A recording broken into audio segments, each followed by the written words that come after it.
Insurance fraud in the UK has hit epidemic levels. It's costing us more than £1.3 billion every year. That's almost £3.6 million every day. Deliberate crashes, bogus personal injuries, even phantom pets. The fraudsters are risking more and more to make a quick killing, and every year it's adding around £50 to your insurance bill. But insurers are fighting back, exposing just under 15 fake claims every hour, armed with covert surveillance systems. That's the subject out the vehicle. Sophisticated data analysis techniques, and a number of highly skilled police units. Police, don't move, stay where you are! They're catching the criminals red-handed. Just don't lie to us. All those con men, scammers and cheats on the fiddle and are caught in the act and claimed and shamed.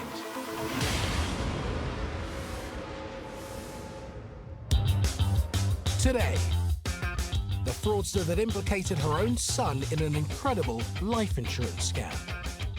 This is your death certificate saying you're dead. Some inquiries with the registered person death in Zanzibar and they've got you as dead. Okay. And a Crash for Cash gang are brought to justice thanks to CCTV. At the start of our interviews, all three persons arrested all denied that it's anything but a genuine accident. They weren't aware that we had CCTV, so we knew from the outset that they were lying.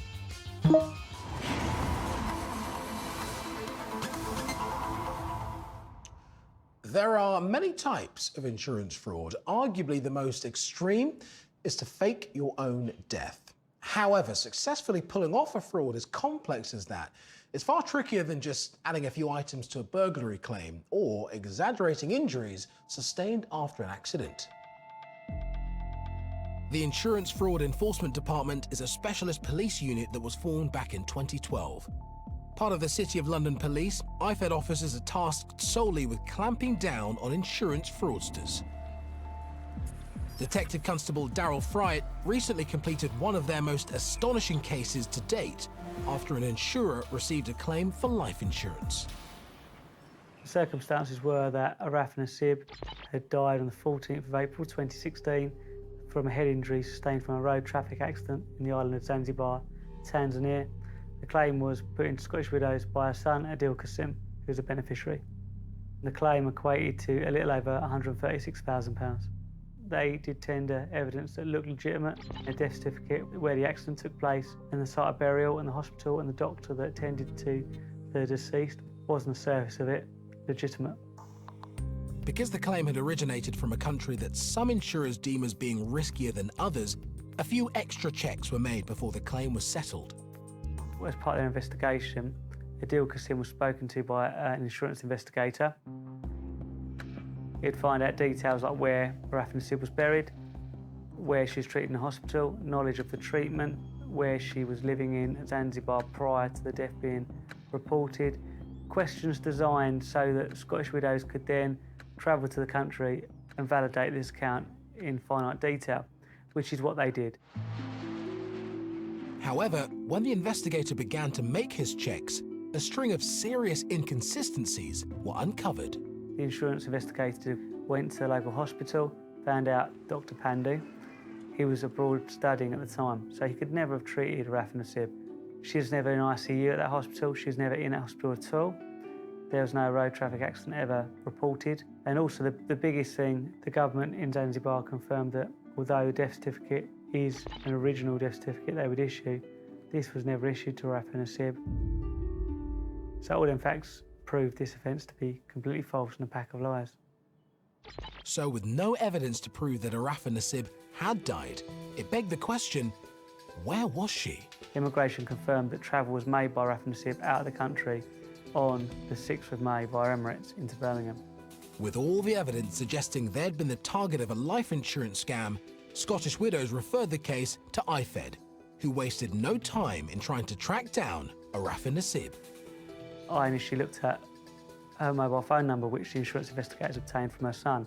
After her death in Zanzibar, I was able to establish that mother had called son a number of times from Zanzibar to his phone in Birmingham. Now, the most significant point was when she landed into Birmingham, minutes after first call she made was to her son. Now, all them things are very significant in establishing these two not only are covering up a fraud, they're very much in contact constantly throughout the period this conspiracy is taking place. As Arafa had been closely communicating with her son, who was the beneficiary of the policy, IFED now knew that he had to be in on the scam. At that point, I decided to make arrests. We did a couple of warrants in the Birmingham area and were able to arrest Adil Qasim in December 2016. We managed to track him down the street, and he had a backpack on him which we made our own luck and found a number of documents that related to this fraud. We found the death certificate in his bag, and we also found all the Scottish Widows documentation, and that I still think strange to this day. Why months after the claim he's still walking around with the paperwork in a backpack, I don't think we'll ever know, but it was great for me and made my job a lot easier. Adil Qasim was brought in for questioning. Tell us exactly, in your own words, about this whole situation about your mum's head injury and why you made this claim when your mum's back in the country. Well, we made this claim because we recently just lost our house, so we thought that this will help us. Whose idea was it to have this make up a head injury? It was a shared idea.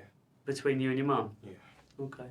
She asked me a lot about if we should go through this, and I agreed with her.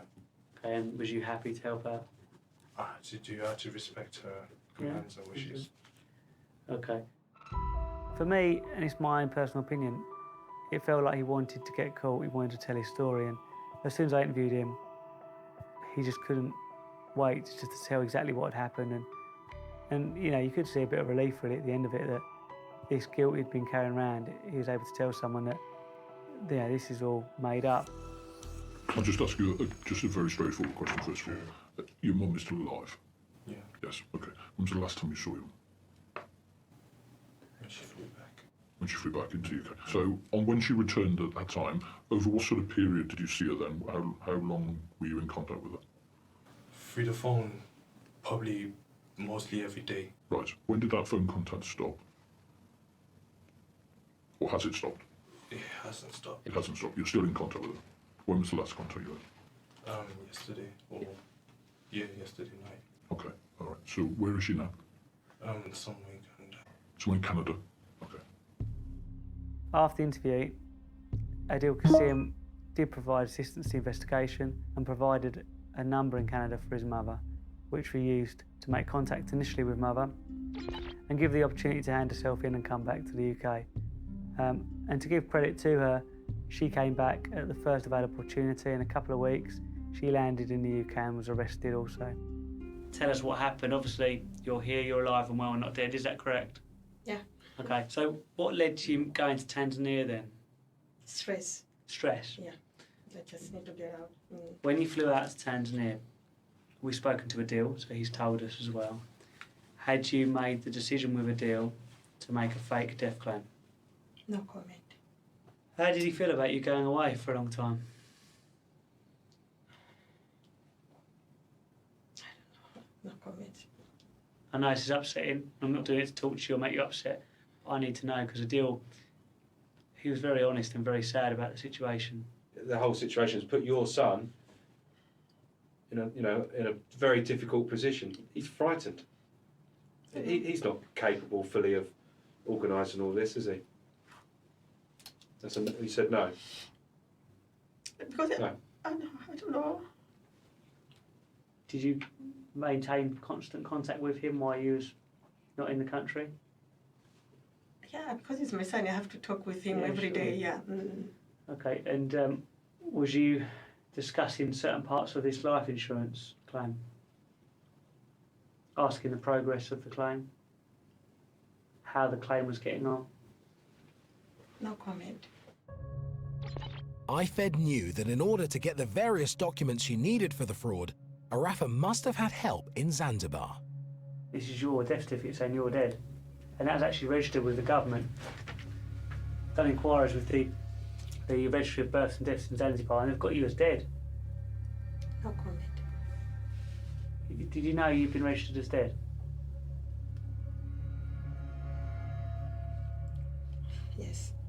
Okay.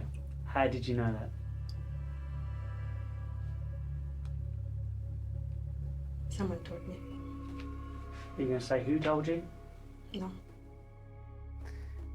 Araf and Sib would never give up names of who helped with this documentation. Scared or whatever reasons there are, we never learnt about that information. So rather than a well-calculated plan to defraud their insurers, this ill-conceived plot was actually a desperate attempt to get out of debt. But it had backfired badly, and both Araf and Nasib and Hassan would now have to face the consequences. It's the 12th of July 2017, and Daryl is at Birmingham Crown Court for the sentencing of Araf and Nasib and Hassan. As he emerges from the courthouse, journalists are keen to know the outcome of this remarkable case. Okay, today, Araf and Nasib and her son, Adil Qasim, have been sentenced for conspiracy to fraud by false representation. Araf and Nasib received 2.5 years in custody. Adil Qasim received a 12-month community order with a 10-day rehabilitation requirement. I think today it was conveyed that Araf and Nasib and Adil Qasim were in a desperate situation, and the motive was the debts that they are under as to why they've committed this sort of crime. However, I do feel the judge has gave a strict message in that the law is the law, and if anyone does engage in this sort of criminality, despite what reasons they've got, then they will face a custodial sentence, as Araf and Nasib has done today. Justice had been served, but for Daryl it was a bittersweet result. There's so many avenues and so much help out there for people in debt. Personally, I don't feel that committing crime should be a logical step for anyone in that position. For me, not only was it the act of ultimate dishonesty, the ultimate betrayal, really, a mother not doing her duty towards her son, in my opinion.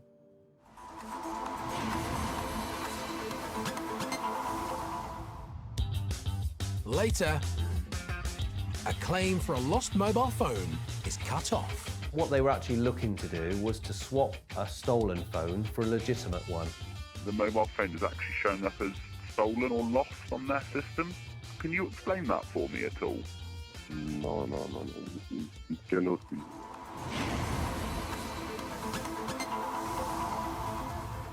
Generally, there are two types of fraudsters. You've got the opportunists who will jump on the chance to make a claim they aren't entitled to, and then there are those who will actively manipulate a situation that they can claim from. And when that tactic is applied to car insurance, the results can be incredibly dangerous.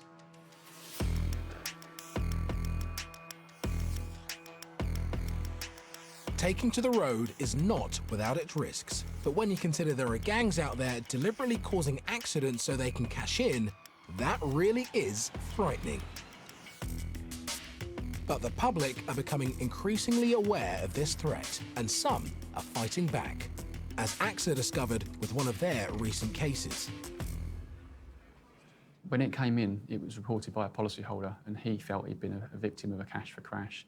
Based on what he told us, definitely set alarm bells ringing and set the investigation in motion. Crash for cash is when cars driven by fraudsters work together to deliberately cause collisions. The scam begins when one or two cars move in front of the victim. The first car brakes, causing the second car to stop suddenly, which in turn causes the innocent victim to crash into the back of the second car. Car 1 then drives away, leaving the driver of car 2 to cash in on a hefty insurance payout at the expense of the victim's insurance company. When AXA heard their policyholder's account of what had happened, it sounded like a textbook case. Our customer, he was driving his work van. There was a vehicle in front of him and another vehicle in front of that. And as they were driving along, the front vehicle braked sharply for no reason, coming to a complete stop. The vehicle behind that braked as well, and our policyholder brakes, but unfortunately too late, and he just tapped the rear of the vehicle in front of him. The vehicle at the front simply drove off and was never seen again. Fortunately for AXA's customer, there was minimal contact between the van and the car. But unfortunately for the gang, they had picked the wrong victim. So whilst at the scene, our customer, with his concerns that he had, he managed to take photos on his mobile phone of the three men involved, and that was pivotal in us being able to categorically identify them during the course of the claim. The three men in the car were Artur Bilci, Michal Velesic, and Piotr Wojciechowicz. And those concerns were well-founded, because shortly after the parties pulled over to exchange details, an ambulance arrived at the scene. The three men who were walking around freely, displaying no signs of injury, suddenly started rubbing their backs and their necks, alleging that they'd been injured. This wasn't something that they'd initially shown, and it seems that it was done just to add credence to the accident and their alleged injuries. Sure enough, not long after the supposed accident, claims for personal injuries to the three men arrived on AXA's doorstep with a combined value of £22,000. In addition to the fact the vehicles had barely kissed, there was another telltale sign that this was an induced collision. We considered it odd that we received claims for personal injury for these three claimants, yet we received no vehicle damage claim. One would expect that if somebody's injured, there would be a corresponding extent of vehicle damage to support that injury, but in this case there wasn't. We see this quite often. It's often a tactic to prevent inspection of vehicles to assess for consistency of damage, pre-existing damage, etc. With suspicion and evidence mounting, it was time to hand the case over to the police. As the collision had taken place on a busy road, one of the first things IFED did was to look into whether it had been caught on CCTV, and they were delighted to discover it had. AXA was suspicious really from the outset because the circumstances of the accident, this was not a proper crash, it was staged, and it was right to think that. What this footage shows is the busy junction, the outside lane is free, and suddenly appearing in the top right-hand corner is a dark colour vehicle. Suddenly right behind it, braking hard, is the white Astra. Immediately behind that is the innocent party, and you can see there's a touch there. Because of the position of it, you could exchange name addresses. So one of the passengers got out and got into the passenger seat of the Vivaro. Well, the idea was to go somewhere quiet and exchange name addresses. Although in the distance, the CCTV highlighted that the car had indeed braked for no apparent reason, causing AXA's policyholder to drive into the back of it. And then, strange enough, the white Astra cuts across two lanes and down into an underground car park. This was in the full view of our victim. They could see the car go down there. And just in time, he sees people get out of the vehicle, swap positions, and the driver will walk away. We knew, having that evidence, that was going to be vital in this investigation, and it turned out to be. With the footage not only highlighting the suspicious nature of the collision, but also the actions of what was now known to be the four men in the car, IFED wanted answers. However, not all of the gang could be tracked down. A part of our investigation was, of course, it was to identify all the people in the white Astra. 3 people made a claim, but there was an outstanding person, the driver. We couldn't identify him then, and we still can't. So there should have been 4 people in the investigation. We tried to identify him, but unfortunately, we've had no luck so far. The mystery 4th person may have eluded them, but IFED still had Bilci, Velesic, and Wojciechowicz. Crucially, they also had the upper hand. At the start of our interviews, all 3 persons arrested all denied that it was anything but a genuine accident. They weren't aware that we had CCTV, so we knew from the outset that they were lying. When IFED revealed they had the CCTV footage and showed it to Bilci, he had a sudden change of tact.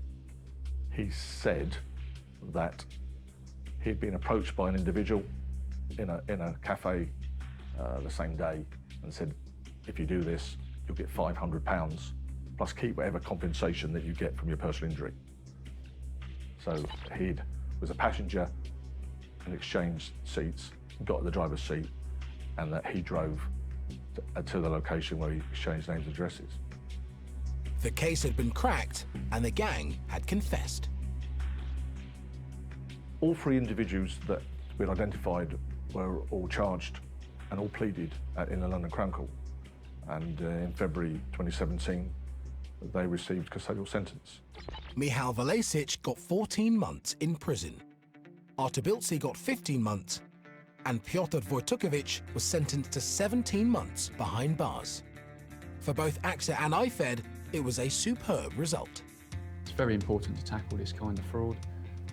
Fraud adds to insurance premiums.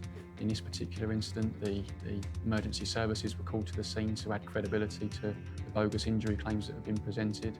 It's a waste of their time. They're better served helping people that actually need their help. And fortunately, in this incident, nobody was actually hurt, but it could quite easily have gone the other way. I feel that the individuals behind this couldn't care who was involved or who got injured. They was out making the money, and that's what they tried to do. They could have got away with £22,000. They got away with nothing.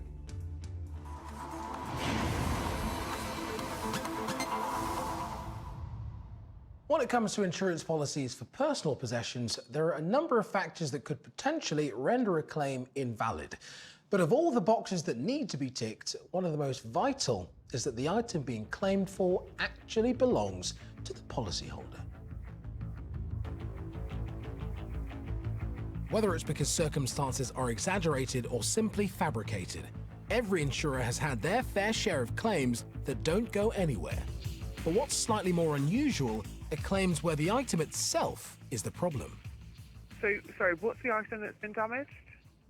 It's the new one, iPhone 7 Plus. Okay.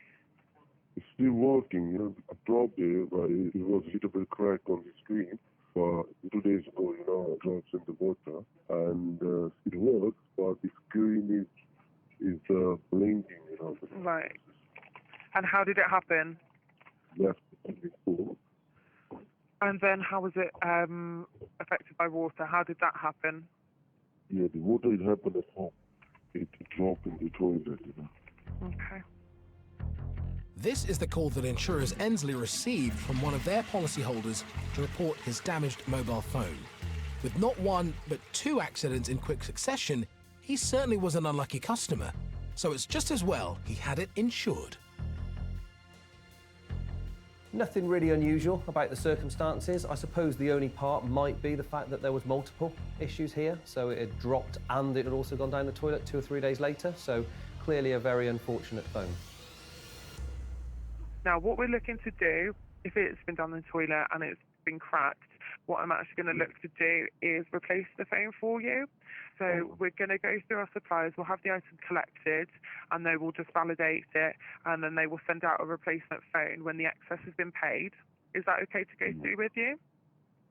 Yeah, that's fine. However, when the phone was inspected by Ensley's electrical supplier, the report that came back wasn't quite what they were expecting.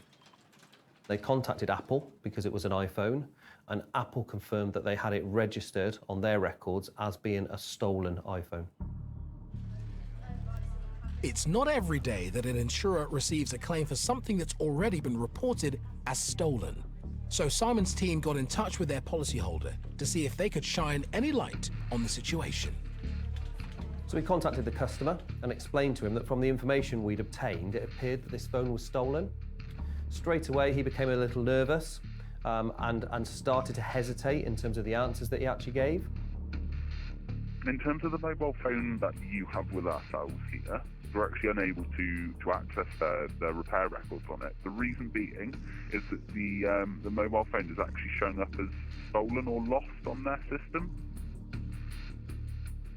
Can you explain that for me at all? No. It cannot be.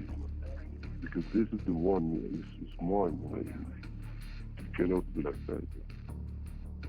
Yeah, based on experience, if a customer's told that their item was previously stolen and they weren't aware of this, you would expect them to almost be a little angry. And yet this customer was almost the opposite by becoming a little nervous and a little bit uncooperative in terms of their answers. With serious question marks over the history of the handset, the claims handler pushed the customer further. So you said as well that you purchased that directly through EE, is that correct? Yeah. And that's on a contract with them? Yeah. Okay.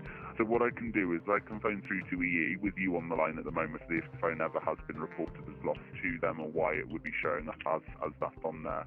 Are you happy for me to go through that with them? I don't know if they speak to me because it's not on my name. the contract isn't in your name? No, it's not my name, it's my brother's name. Okay. And do you still have all the original documentation from when you purchased the phone at all? So the original contract bill and all of that information? Yeah, you should have it, my brother. I can ask him. Okay. Is there a particular reason why that phone is in your brother's name at all? Can't buy on my name, so I bought on his name. Right, okay. You would think that if the customer was putting forward a genuine claim, that they would have no issue with us speaking to the manufacturers in order to clarify his version of events. So actually, by saying that he was unwilling to go on a call, it really did raise suspicions. As an alternative, Ensley suggested their customer obtained the necessary information himself. However, he had other ideas. But like I said, unfortunately at this stage, and as an insurance company, we can't pay out on a stolen item. But have you got any questions for me at all there? Can I get my phone back? It's not going to be something we're able to proceed with any further. I'm sure you can appreciate the reason why we have to do this, because like I said, it's shown up as a stolen device on Apple's system. Extremely unusual. So quite clearly, we've asked the customer to help us to substantiate and deal with his claim, and he's not willing to do so, and then he expects to get his phone back. Based on the information that we've been given and the fact that the manufacturers had confirmed it was stolen, then we are well within our rights to keep the phone. Knowing what they did about the phone, there's no way Ensley could have returned it. We would not want this phone to go back out and then be subject to another claim. So we had enough information on this to clearly clarify that it was stolen, and therefore we were taking it away so as it wouldn't be put forward in any of the claims. Sadly, many customers do take out policies with the sole intention of making a fraudulent claim, and Simon suspects that was the case here. What they were actually looking to do was to swap a stolen phone for a legitimate one, which they could do as a result of taking out an insurance policy and making a claim. So the policyholder was well and truly left out of pocket. But what this case highlights above all is the importance of doing your homework about the history of an item before you insure it. It's absolutely okay to buy second-hand goods, and from an insurance perspective, we have no problem with that. But what I would suggest is if you are buying that type of goods, that you check with the provider and the supplier just to make sure that it hasn't been previously stolen.